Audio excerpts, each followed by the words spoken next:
Hi, Wanja. Please introduce yourself to the EcoSprinter readers. Absolutely. Hey, Christina.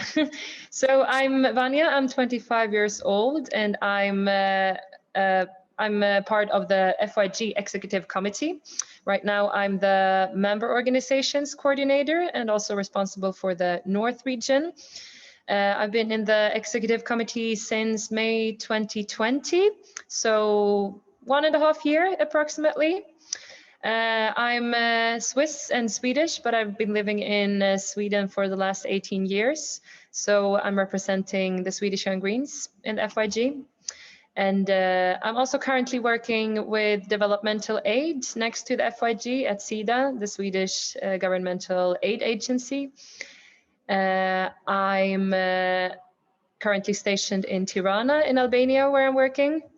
And I'm also a big food lover, a big fan of traveling, of partying and hanging out with friends. So that's a bit about me. Great, thank you.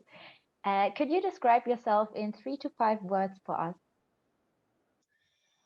I've been thinking a lot about this, and it's a bit difficult, but I would say if I should summarize it, it would be a driven, structured, vegan party animal.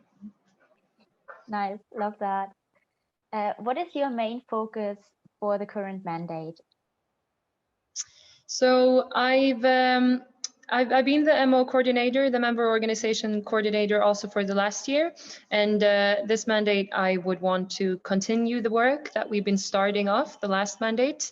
So my main focus will be to strengthen bilateral cooperations between different member organizations, to strengthen the support that we give from a federational level in the FYEG to such bilateral cooperations.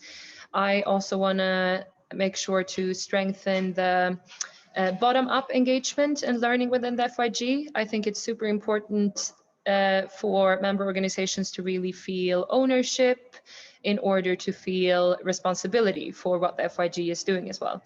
And I think it's very important that the FYEG is not only the executive committee and the office working top down, but really consists of their member organizations. So the member organizations should also be part of, of the learning experience, of the engagement, also from a teaching perspective and not just from the receiving perspective.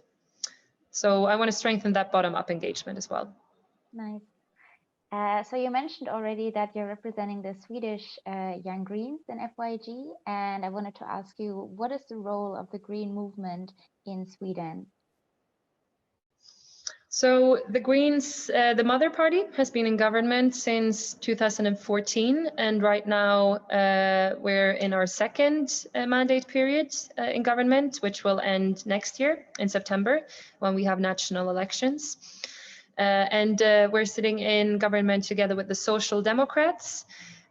Sometimes it's been good, sometimes it's been a bit less easy, for example, when it comes to migration issues, where we are much more pro-open borders and the Social Democrats are much more for closed borders.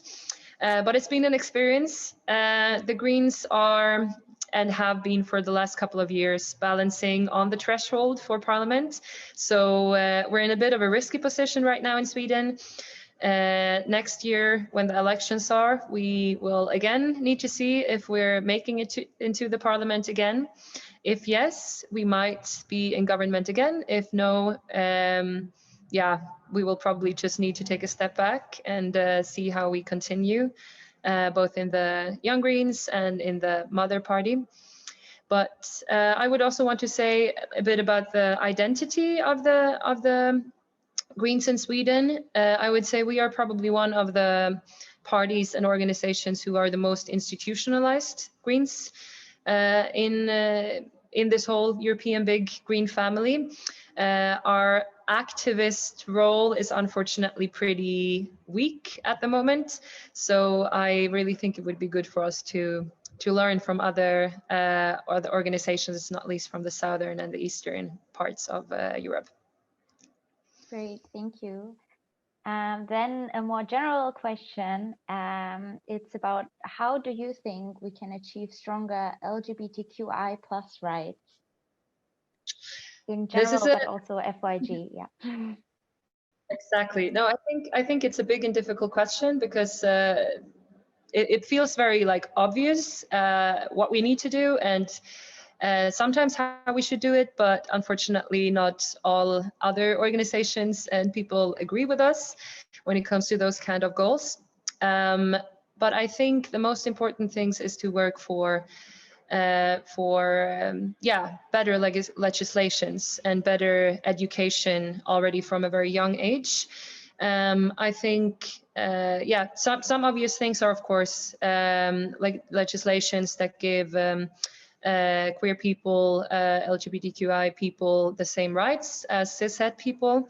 One interesting thing that is going on right now is in Switzerland, one of my home countries, a referendum about whether non-hetero couples should be able to marry. Of course, this is way too late. This should have been done a long time ago, and it's crazy that we even need to vote about it, but at least that's hopefully going to be a step forward. It looks like it's gonna go through, luckily. But then I also, as said, I think we really need to work with the educational system to improve sexual and reproductive education in schools. I know this looks different in every country, but this is really something that the FYG could also lobby for a lot, I think. Specifically regarding the educational system to crush cishet norms and make it more inclusive and really plant those norms and those thoughts with kids already at a young age. I think that's the most important thing, probably. Great, thank you. Then, as you know, not all member organizations and not all regions are equally represented in FYG. And we wanted to ask how to increase the representation of Eastern and Southern European member organizations in the organization. This is an extremely important question. This is something I have been working a lot with as an MO coordinator over the last year. And of course, that's something that I want to continue working on. Unfortunately, we have a bit of a imbalance when it comes to representation from, on one hand, Northern and Center-West organizations, and on the other hand, Eastern and Southern organizations, with the Northern and the Center-West regions being overly represented. I think, as I was talking a bit about before when I talked about what my focus will be for this mandate, I think that in order to really feel responsibility and a will to engage, organizations and individual activists need to feel ownership over projects and activities and also structures in the organization. So I think that one way to increase participation from all our regions, and maybe then specifically steer it a bit towards the Eastern and Southern region, is to really bring skilled activists from these regions into educational projects that we organize within the FYG. One interesting project that we are gonna do this year, that we already launched last mandate, but that we're gonna do a second round of this year, is the so-called MO to MO trainings, where we both find educators within the MOs, and then also people who want to learn within other MOs. And my ambition is to, for this round, really try to find more people for the educating side from the Southern and Eastern organizations, and more receivers from the Northern and Center-West organizations, because I think we really have so much to learn from the organizations in Eastern and Southern Europe, not least when it comes to capacity building, when it comes to activism, when it comes to non-institutional engagement for young people. So that's one of the projects I hope is going to help to increase representation then as well, and to bring more people from Southern and Eastern Europe into our structures. Good. You mentioned it already briefly in your introduction when you were talking about your job. You're very interested in aid and in security topics, and I wanted to ask why these topics are so important to you. Well, they are so much fun to work with, first of all, but to go a bit more in depth, I think that Starting with the aid topic, I think that aid topics are important because it's all about like building a more equal world without the very destructive power imbalances that are there today. And unfortunately, the aid sector is to a very large extent still built on very neo-colonial grounds. So in order for the sector to really efficiently and effectively reallocate resources, to a large extent stolen resources, from rich countries to lower income countries, without at the same time exploiting these receiving countries, there needs to be a proper and good approach to aid policy. And I think that us Greens are an organization and a movement that have the potential to really bring this kind of right approach into aid policy and the aid sector, which, as said, is still very neo-colonial. So that's a reason why I think that's a very important topic and an important topic for Greens specifically to engage in.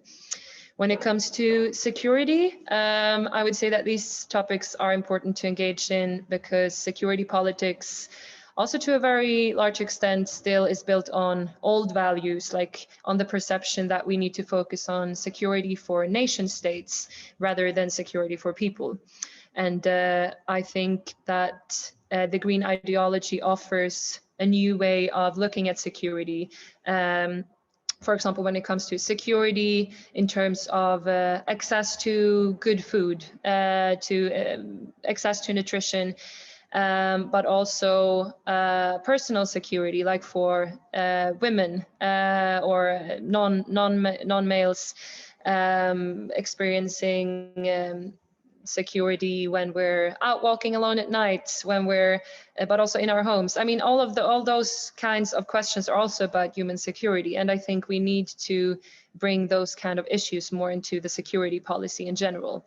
Today, it's still very nationalistic, the way we're talking about security policy, and I think that we Greens also have the solution to that to a very large extent. Great, that was super interesting. Thanks for sharing. And finally, we wanted to ask you for a green recommendation. That can be a book, a podcast, a platform, an organization, anything really.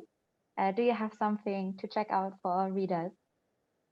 Absolutely. And I'm looking very much forward to see what the others say as well in their interviews, to get some good recommendations there. But yeah, I'm thinking like green ideology is so much more than just being about the environment and climate. So I'm going to go a bit beside the classic like green things and therefore such recommendations.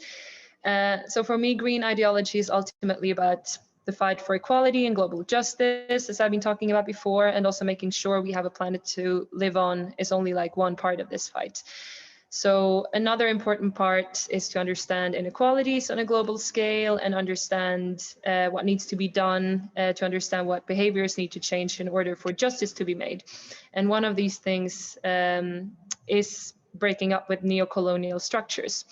And I know an Instagram account that I think is very good for learning about how we best break up with neo-colonial structures and how we can work for global justice in a fairer and better way.